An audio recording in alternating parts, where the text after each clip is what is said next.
Salut à tous amis bikers.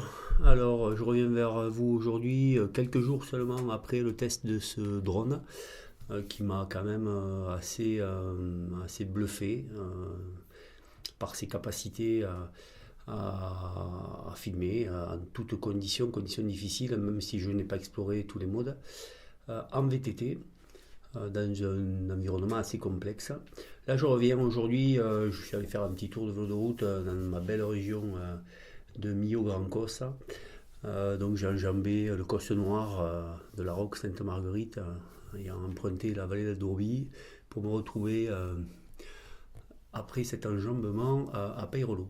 Donc là je suis dans une montée réputée, connue, très jolie, très sinueuse, dans le Riou-Sec. Voilà, et donc je suis en mode cycling, toujours avec une vue arrière qui fonctionne très bien, même si là on peut voir qu'elle fonctionne par vague, par mouvement assez saccadé. Alors c'est pas que la vitesse soit pas linéaire, parce que j'ai essayé de monter de façon assez linéaire, mais peut-être parce que la vitesse tout court n'est peut-être pas assez rapide. Donc il accélère, il ralentit pour nous suivre.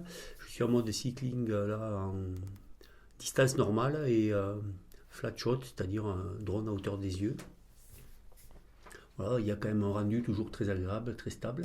Là, je suis à la même distance, mais j'ai changé le mode. J'ai filmé d'en haut avec une vue high. Voilà, alors ça monte pas très haut et on peut utiliser le mode copilote.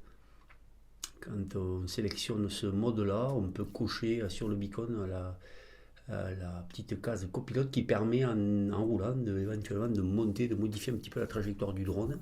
Alors je ne l'ai pas fait, mais j'essaierai d'expérimenter ça la fois prochaine. Voilà, je repasse en mode flat, donc drone à hauteur des yeux, et toujours ces saccades, on peut voir.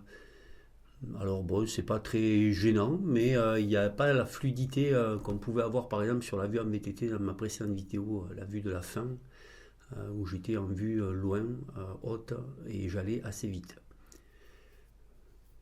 Voilà, alors l'effet est toujours bon, le sujet est toujours très très bien centré. La lumière du jour était moyenne, il y avait de temps en temps de beaux rayons de soleil, et comme vous voyez le ciel, à d'autres moments c'était assez sombre. Donc une lumière mitigée, je filme en 4K 30 là. Et voilà, je sors de la première partie du Russet quand on a passé le pont là, qui était un peu raide, aux alentours de 10%, pour une partie un peu plus roulante. Oh, l'image est belle, les couleurs aussi. Alors je suis sur le mode soft au niveau couleur, mais j'ai fait une petite retouche là pour la vidéo parce que c'était quand même un petit peu fade avec ce ciel gris. Voilà, donc j'ai remis un petit peu de lumière pour que le rendu soit, on va dire, plus joli. Alors toujours sur le mode cycling, en distance médiane, je crois que c'est middle, il me semble, et hauteur des yeux. Donc ça suit bien. J'ai croisé une auto sur cette petite route étroite, alors je me suis serré à droite et le drone a utilisé la même trajectoire que moi. Donc il n'y a pas eu collision avec la voiture, ce qui n'est pas le cas avec le mode Dolly Track par exemple, qui ne suit pas du tout le beacon, et qui navigue devant vous, on va le voir tout à l'heure. Donc il vaut mieux qu'il n'y ait pas de voiture qui arrive en face ou de cycliste, parce que là c'est pas bon, surtout si la hauteur, à hauteur des yeux comme ici, ça le fait pas quoi. Voilà, là je finis la partie un peu pentue du Riu Sec pour une partie plus roulante, voilà, où on peut amener un peu d'allure. Toujours de belles trajectoires. Vous avez vu que quand l'allure augmente par rapport au départ, ça saccade quand même un peu moins. Il me semble que je vois un peu plus de fluidité dans l'allure du drone. Là, je suis à la fin de la montée quasiment et je teste le dolly track qui ne se met jamais ou très rarement face au pilote, qui reste rarement face au pilote. Donc il me prend de côté, je l'ai mis en position basse cette fois-ci et prêt. Voilà. Donc ça fait un rendu sympa aussi. Et là, il s'est mis, voilà, comme en VTT la semaine dernière, il s'est mis à naviguer devant moi. Alors ça m'oblige presque à freiner. Pourtant, je modère mon allure sur cette fin de montée qui est quand même assez plate, là, assez roulante. Donc je roule volontairement lentement là, pour ne pas contraindre le drone ou le dépasser, mais le contraindre à faire des zigzags ou des accélérations pour me suivre. Le beacon est accroché au guidon, donc je vois bien ce que filme le drone.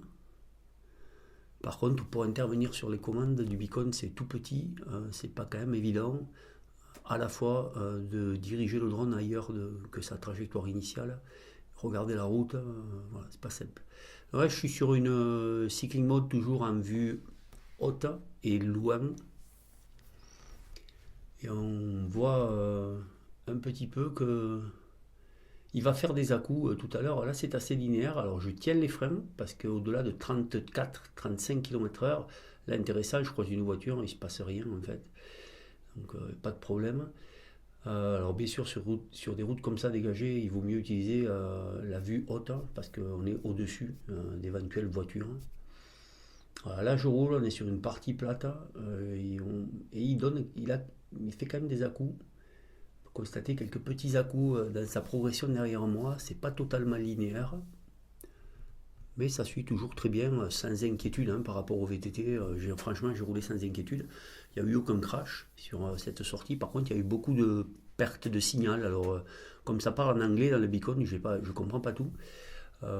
Mais ça bip, ça vous indique sur un voyant rouge en plus à l'écran que votre drone il est un peu en perdition.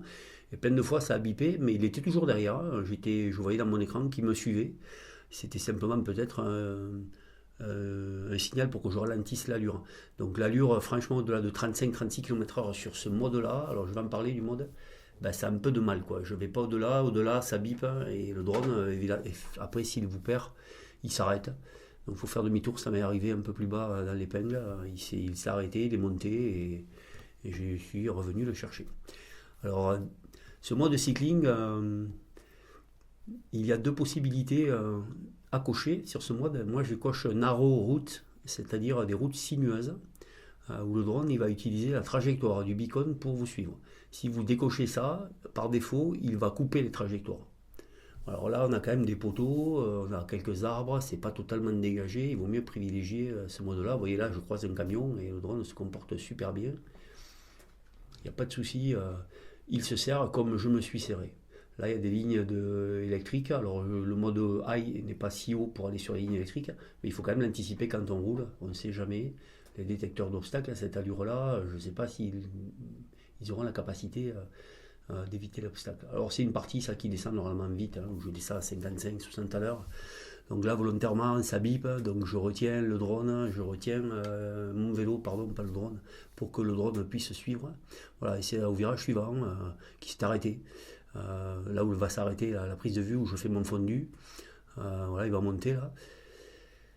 Et voilà, il s'est arrêté et je suis venu le chercher, je ne sais pas trop pourquoi. Là, on bascule toujours sur la descente côté Tarn, avec de belles couleurs. Et là, je gère complètement mon allure. C'est-à-dire, je suis sur les freins, je tiens à 35-36 km/h, alors qu'habituellement, on a 50 à l'heure. Alors, je réessayerai avec un autre mode, peut-être le mode Follow Me. Là, un véhicule me double, et le drone, il a senti l'obstacle quand même, parce qu'il s'est serré un peu à droite. Donc ça, c'est assez intéressant. On voit au fond les belles falaises des gorges de la Jonte.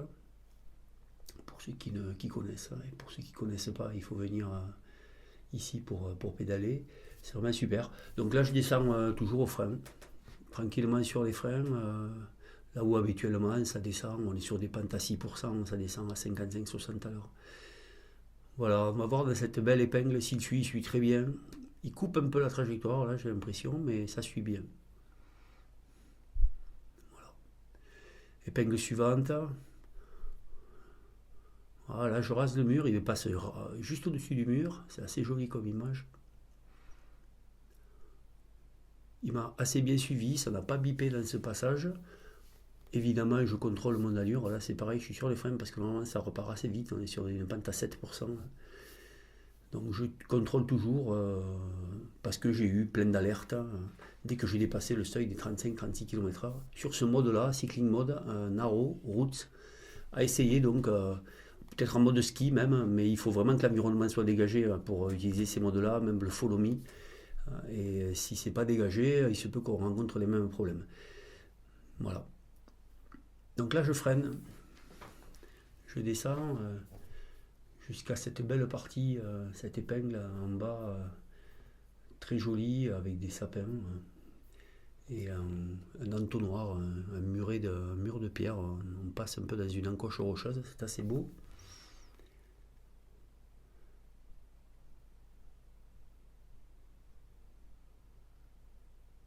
Là, il fait quelques petits mouvements d'oscillation verticale. Alors ça pète le vent parce qu'il y avait du vent aujourd'hui. Il y avait un vent d'ouest assez fort. Et dans les gorges ici, ça tourbillonne un peu. Ça va un peu dans tous les sens au gré du relief, au gré des rentrants et des versants. Voilà cette jolie épingle. Alors je lâche pas totalement les freins évidemment pour m'assurer qu'il va suivre. Mais le rendu est quand même assez joli quoi. Voilà. Après je fais un spiral.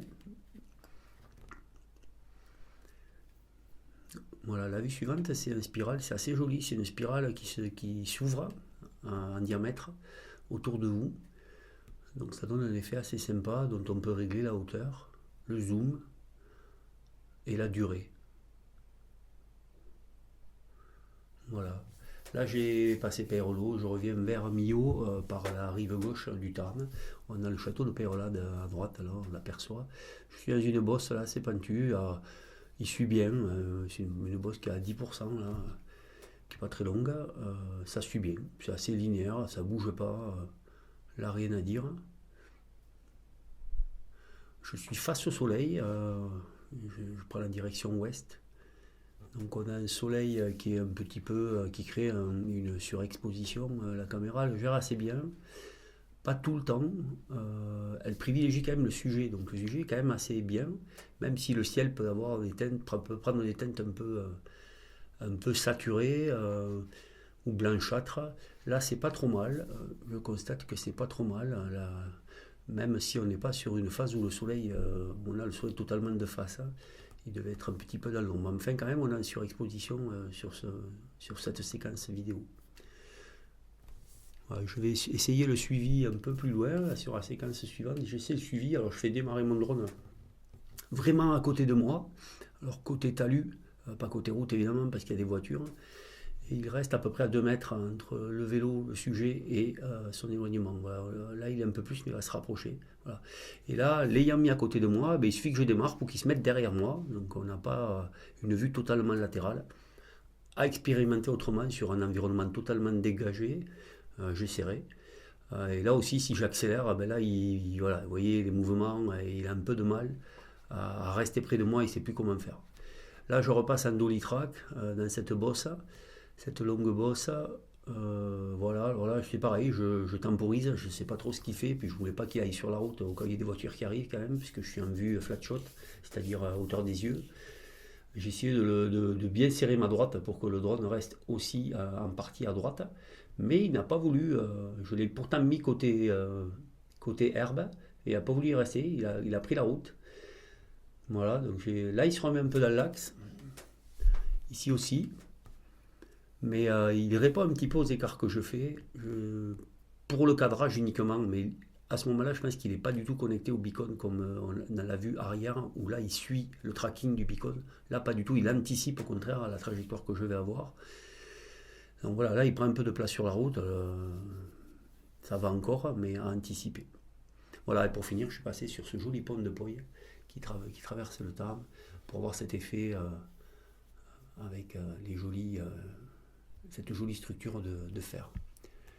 Voilà pour cette vidéo, j'espère que ça vous aura un petit peu éclairé. J'en ferai d'autres en essayant d'autres modes et peut-être dans un espace dégagé en mode cyclocross ou gravel pour tester un peu tout ce qu'on peut faire avec. Je vous dis à très bientôt, profitez bien, l'été n'est pas terminé, allez rouler et l'automne sera certainement très beau. Allez, au revoir à tout le monde.